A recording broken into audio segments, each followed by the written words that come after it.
Oh my goodness. I love you. Yeah, I know. I'm not going to be able to control. It's time Oh, wow. for you to live the journey with us. Your face is redder than your shirt right now. That's funny.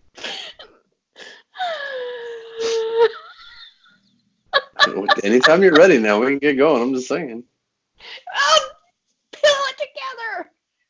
Okay. Like I'm any different. I do this all the time. Oh. You do this all the time. And I'm going to become somebody totally different on the camera. It's not going to happen. I'm a weirdo. I'm just very wrong. Okay. All right. Hi, good morning. Hi, ho. This is Kermit the Frog here. Coming to you live from the third month of dog.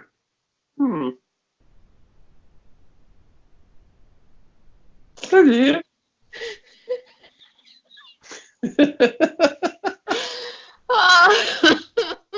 Okay, ready?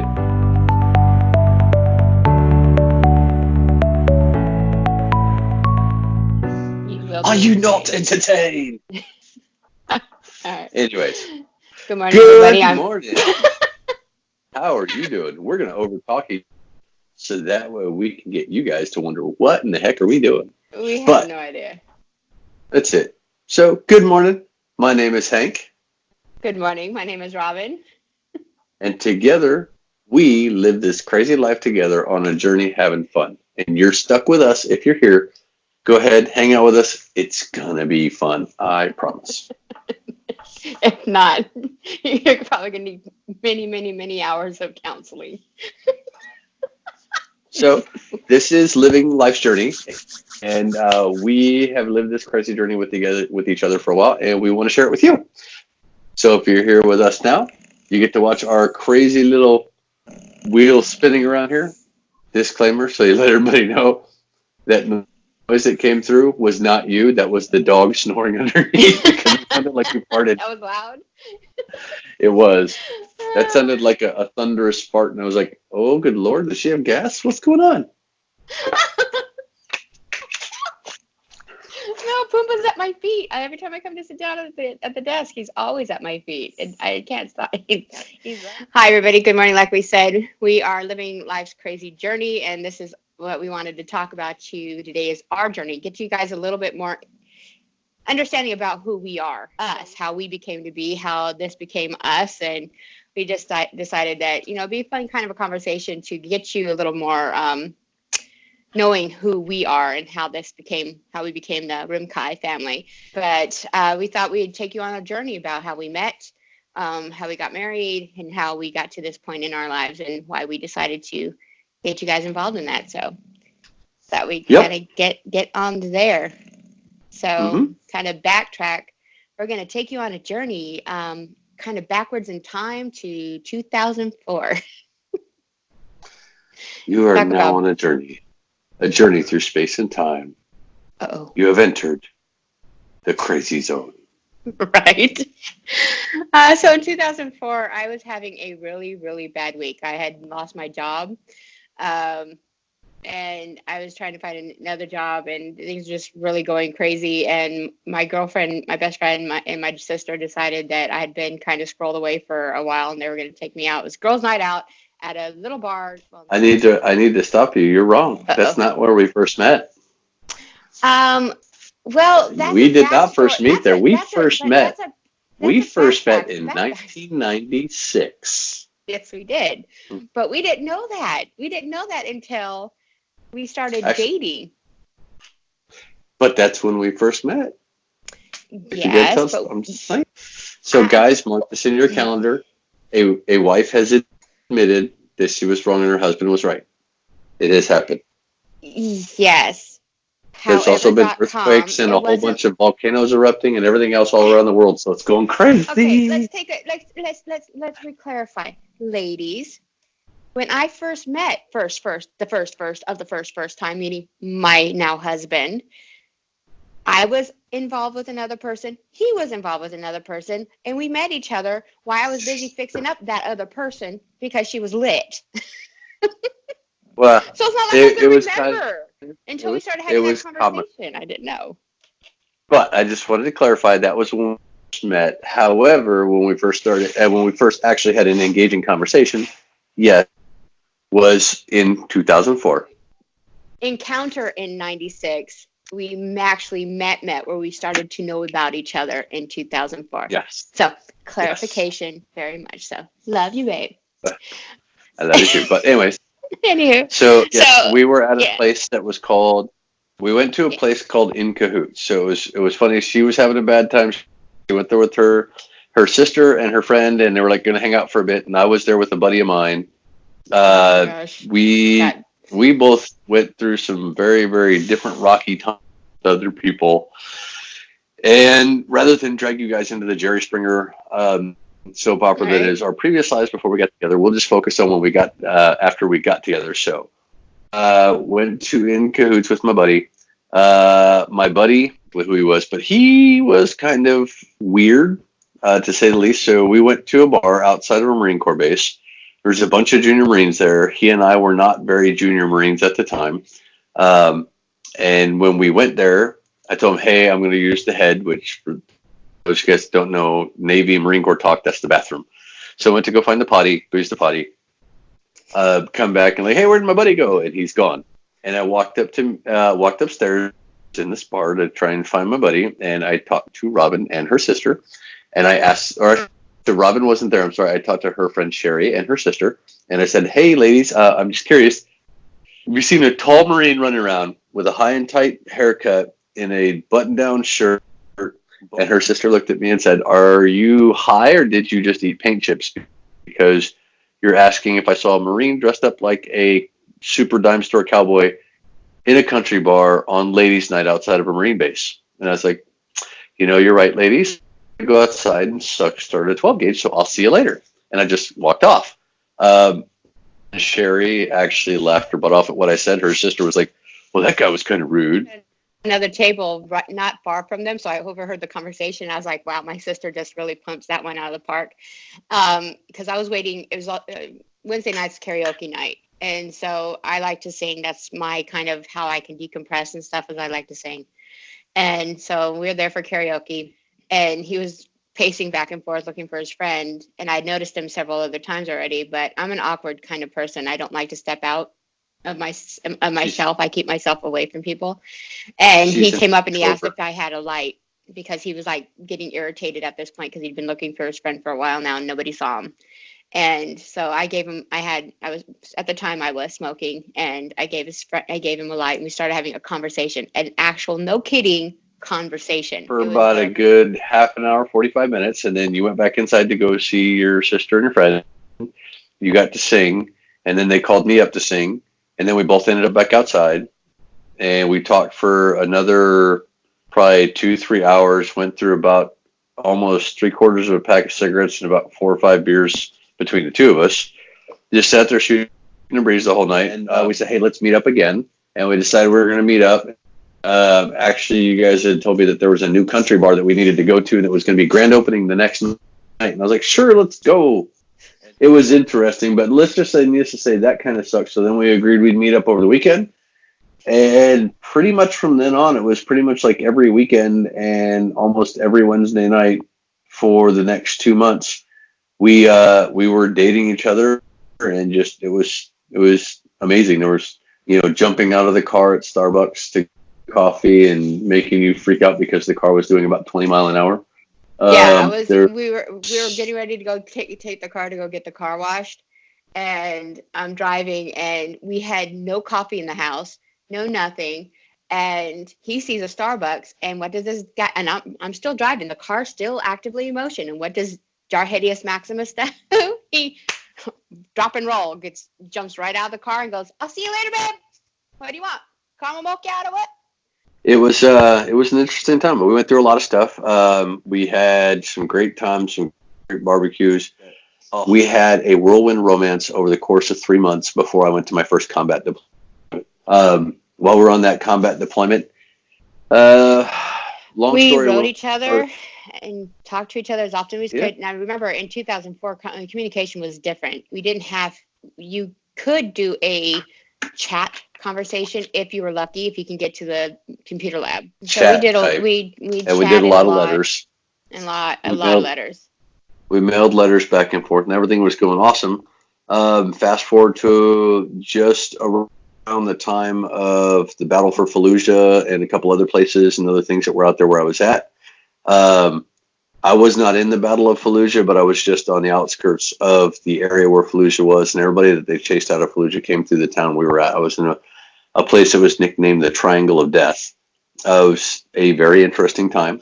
But I will tell you that I was shot at, I was blowed up, I was rocketed, mortared, IED'd, all kind of crazy stuff.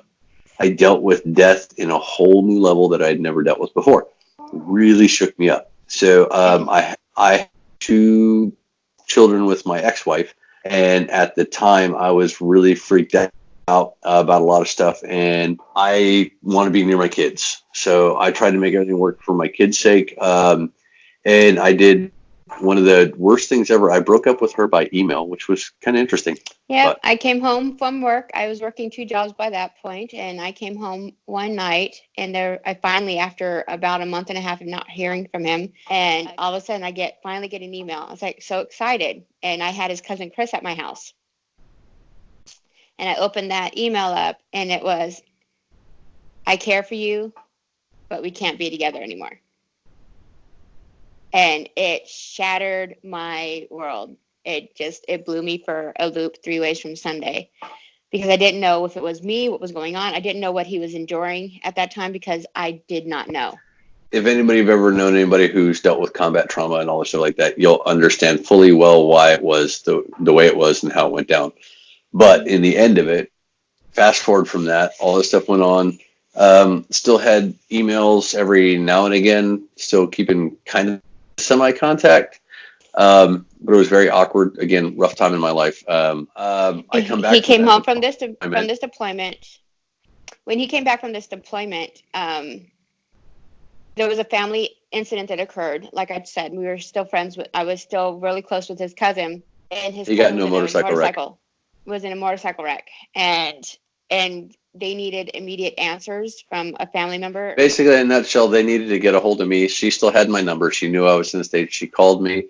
They came up to pick me up from Pendleton, and we went down, and that's when she really got to kind of see, she got to understand kind of what I went through. So we went through all that stuff. I went back to the base. We dealt with everything with Chris. I went back, tried to work on stuff with now my ex-wife, as you guys know, because obviously I'm remarried, that it didn't work out. We agreed to stay friends because I knew he needed someone to talk to. So we agreed that we were going to stay friends. And we did. We chatted every now and again. It might have been a week, might have been 3 weeks, might have been 3 months. You know, could be all kinds of different things. But over the next few years, we just kind of talked here and there. So fast forward from that, I, at another point later on, and this was literally years down the road, I am divorced from my ex. I've already had a couple of different girlfriends that just didn't work out. But the funny thing was, she was the one who was always helping me out. She was the one always helping me to know and understand what was going on as far as in my head and all this other stuff. So I met a girl on a motorcycle run with some of my biker buddies.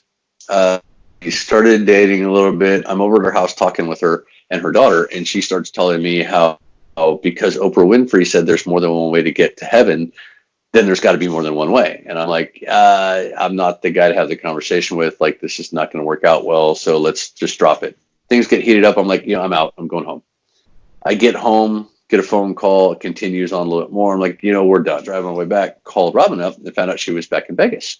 This was on a Tuesday. And I was like, okay, cool. So where at in Vegas are you at? She's like, I live here. It's like, okay, well, I'm on your couch or something, but I'm going to come see you this weekend. She's like, yeah, right, whatever. Like, no. I got backstory to that. Hold on, time out. Backstory.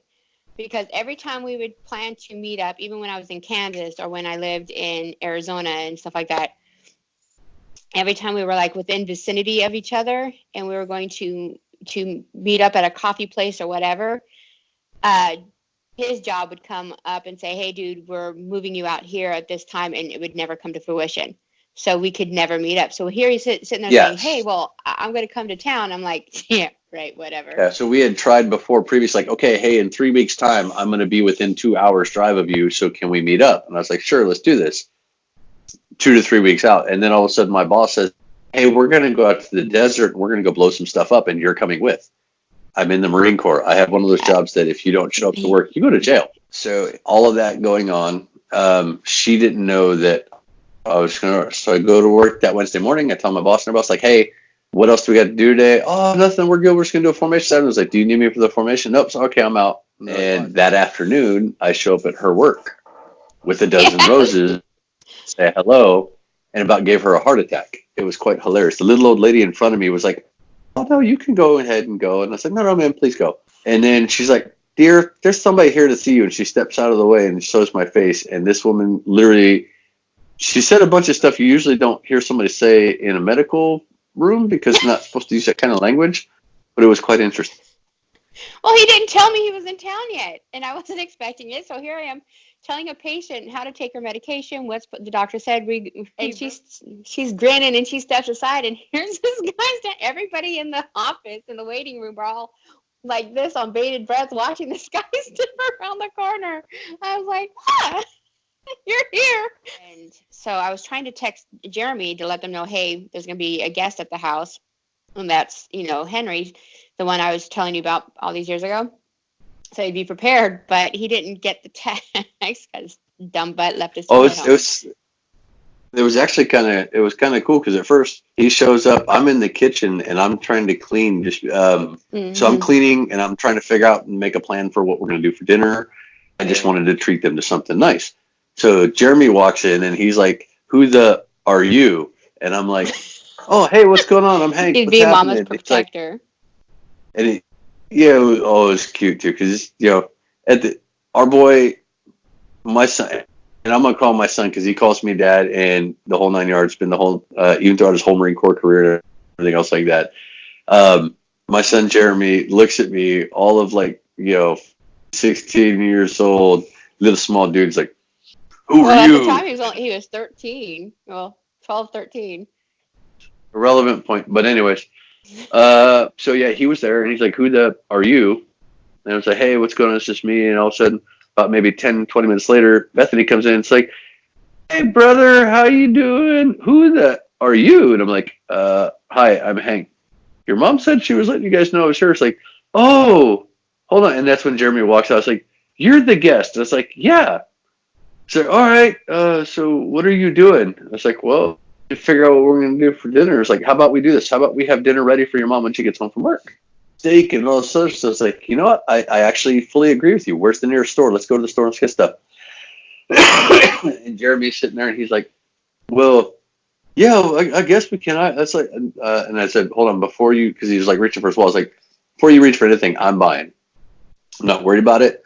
Do you got a key to get back in the house? They're like, yes. I was like, cool, let's go get in the truck and let's go. We cooked dinner. Then Robin has the day off the next day. And she's like, well, let's go to karaoke. So we go to karaoke. And I'm telling you, as providence of God, it was one of the weirdest things. We're sitting there and everything's wrong. Again, it has been less than 24 hours since we've seen each. We've only been seeing each other now in the person with each other for less than 24 hours. And it has been years since we've physically seen each other face to face in person. We go inside and we start, we're hanging out, we're having a good old time. And something just struck me. And I was like, you know what? I want to make sure she knows I'm serious about this. And I just felt this drive. So I got in the garage, I go out in my truck and I happen to have a sterling silver Harley Davidson ring that I used to wear on this hand. I went and grabbed the ring, and at first, in my mind, I was like, now mind you, I'm getting ready to go on another combat deployment. And I remember what happened last time. I'm like, okay, so let's see what we do. What's going to go on? I'm getting ready to go to Afghanistan for the first time. It's like, all right. So I put the ring on her finger. She's like, does this mean what I think it means? I kid you not, as if God himself was pulling the strings on my vocal cords and everything. I said, only if you say yes, but you can't answer yet because I need your phone. Bethany unlocks the phone, hands it to me, and I call her mom and I say, hey, I know her dad's not in her life, and he is now, so all that relationship was good, but at the time he wasn't. It's like, hey, her dad's not in her life, so I need your permission in order to ask your daughter's hand in marriage before I can do this properly. Who is this again? I was like, this is Hank. She's like, oh, aren't you? My mom wasn't very pro Most Henry at the people time. Most people in Robin's life were not pro this dude. In the end of it, she said yes. Everybody said yes. I asked her. She said yes. 3 or 4 dudes that had the hots for her at the bar were really pissed off that night. I didn't really care. Yeah, we went through everything, and I told we went back to the house, woke up in the morning, and I looked at her. I was like, oh, here's the one catch you have. And she's like, what? It's like, you have 2 weeks. She's like, what? And of course, the first look at her face when I said, here's the catch, she was like, what? Right. And I was like, there's only one catch. You're not getting away. So you have 2 weeks. 2 weeks from now, I've got to go to the field for 30 days. Then I come back, and then 60 days after that, I'm off to Afghanistan for the next year. So you're not getting away. We're doing this now. I'm not waiting. We're not going to lose this chance. I've got to apply, got our marriage licenses that day. At and first, then I thought he was joking. Honest to goodness, I thought he was pulling my leg. I kept waiting for him to say, never mind, or just joking, or the day we got married. Well, even the day we got married, I was waiting for him not to show up. But we had a wonderful time, and it was a very out in the stars, but he was very intense and very serious when we got married. And when he showed up, I was like, okay, this is real. We're actually doing this. I didn't believe he was going to actually show up. I mean, I hoped, but then you were still doubting up until the point we said I do and drove away in the same car. I was waiting for you to sit there and say, this is just I'm playing you or something. I don't know. Cause when you want something, when your heart is beating, so you're waiting for that worst case scenario to come through. Well, it didn't happen. I mean, but yeah, we finished from that, and then we went forward from there. We got married, and then she stayed in Vegas for a couple weeks.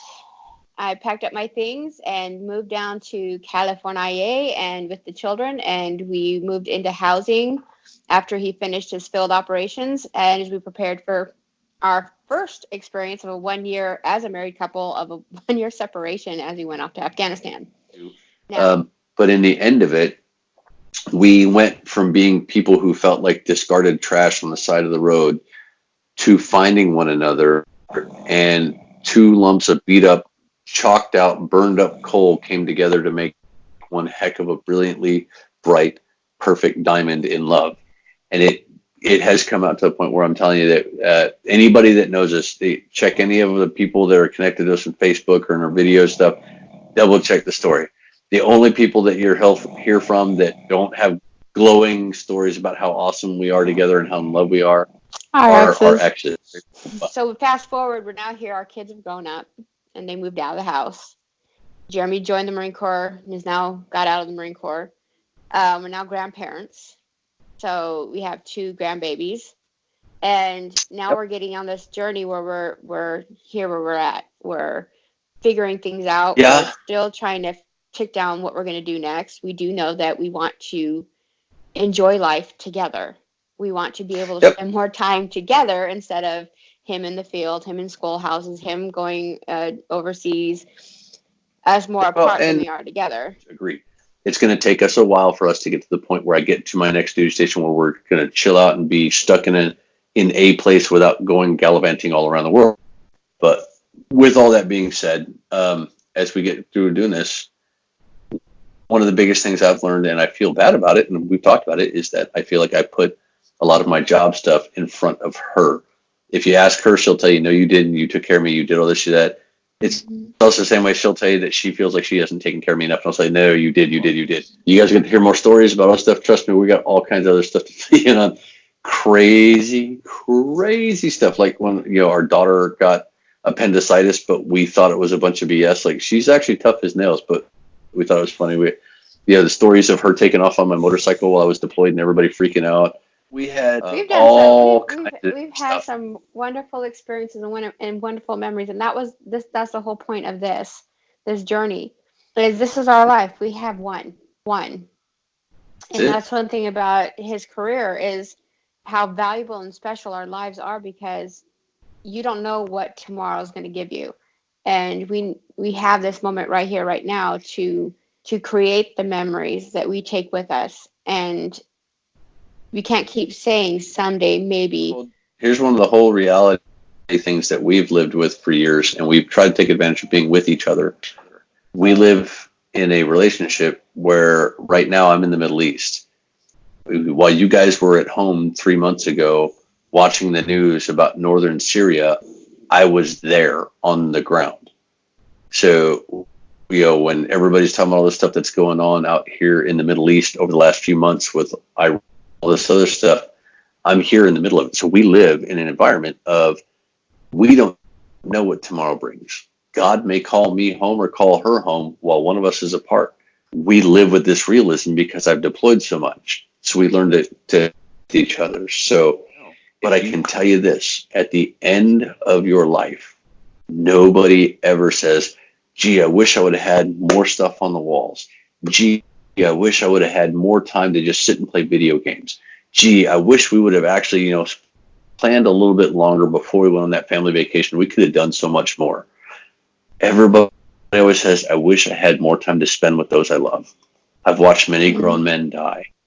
I tell you that their wish is just one more day. You've got today, live it today in love.